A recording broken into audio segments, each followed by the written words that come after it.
Okay, let's dive into this. We have all been there, right?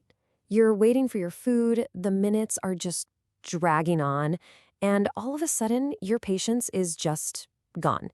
You start getting irritable, maybe a little snappy. Well, that feeling has a name, and today we're going to get into what's really going on behind it. I mean, really think about it.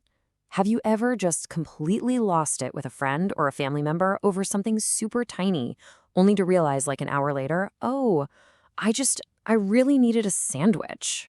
Well, if you are nodding your head right now, listen up. You're not just being difficult. Science actually has your back on this one. This feeling is a completely legitimate biological and psychological response. Yeah, hangry. We all know the word. It's just a mashup of hungry and angry. But the journey your body and brain take to get you to that point, oh, it's way more complex than you might think. Let's break it down. So the very first domino to fall is a biological one. When you haven't eaten in a while, the amount of glucose, that's just sugar, in your bloodstream starts to drop. And you have to remember, glucose isn't just for your muscles. It is the #1 fuel source for your brain. It's a pretty simple chain reaction, really. First, you start to feel hungry, right? That's the signal your glucose is getting low. And when that happens, one of the very first brain functions to take a major hit is your self-control. It just gets so much harder to keep your emotions in check. Think of your self-control like a muscle. When your brain is running low on its fuel, that glucose, that muscle gets weak, it gets tired.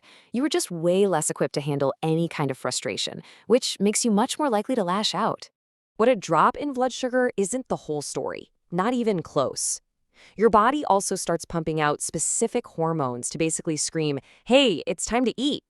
And one of the main players here is a hormone called ghrelin. Now, as your ghrelin levels start to rise, it does a lot more than just make your stomach rumble. It directly impacts your brain. It makes you more impulsive, more willing to take risks. It can even mess with your memory and push you toward making some pretty rash decisions you wouldn't normally make. Exactly. The signals from your body have this incredibly powerful effect on your mind. But get this, your brain also has its own special way of making the whole situation even worse. It basically plays a trick on you. Your brain falls for something that psychologists call a cognitive bias. You can think of it like a mental shortcut that, in this particular case, totally warps how you see reality. And this, right here, is the absolute key. It's called projection bias. When you are starving, this bias convinces you on a deep level that you will always feel this hungry, that you'll always feel this miserable. Your brain literally can't imagine a future where you feel full and satisfied. That awful feeling feels permanent. And because your brain is totally convinced this terrible feeling is going to last forever, it just flips into survival mode. All of a sudden, long-term consequences, they don't matter. The only thing that matters is finding immediate relief, right now. I mean, just look at the difference here. The hungry brain is impulsive, it's a risk taker, and it only cares about right now. But the satisfied brain, it's thoughtful, it can be patient, it can think about the future. It's almost like you become two completely different people. And we're not just talking about huge, life-altering choices here, not at all. Research shows that this hangry state of mind affects literally everything. In studies, hungry people are way more likely to make impulsive choices on even the tiniest, most trivial things. So this brings it all full circle. You know that tiny little annoyance, like someone chewing too loudly or a driver going too slow, that you'd normally just brush off?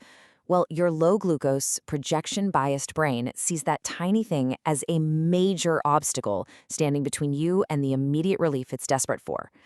And so, you snap. All right, so after all of that, what's the single most important thing to remember? What's the big takeaway here? Here it is. Being hangry is not a character flaw. It's not just you being in a bad mood. It is a complex, very real dance between your body's physical need for fuel and your brain's flawed perception of the world. It's a legitimate, science-backed state of being. You know, understanding the science behind this feeling, it actually gives you power. It gives you the chance to recognize what's happening inside you. So the next time you feel that hunger and that anger starting to bubble up, you can pause, you can identify the real cause, and maybe choose a snack instead of a fight. So what are you going to do with that knowledge?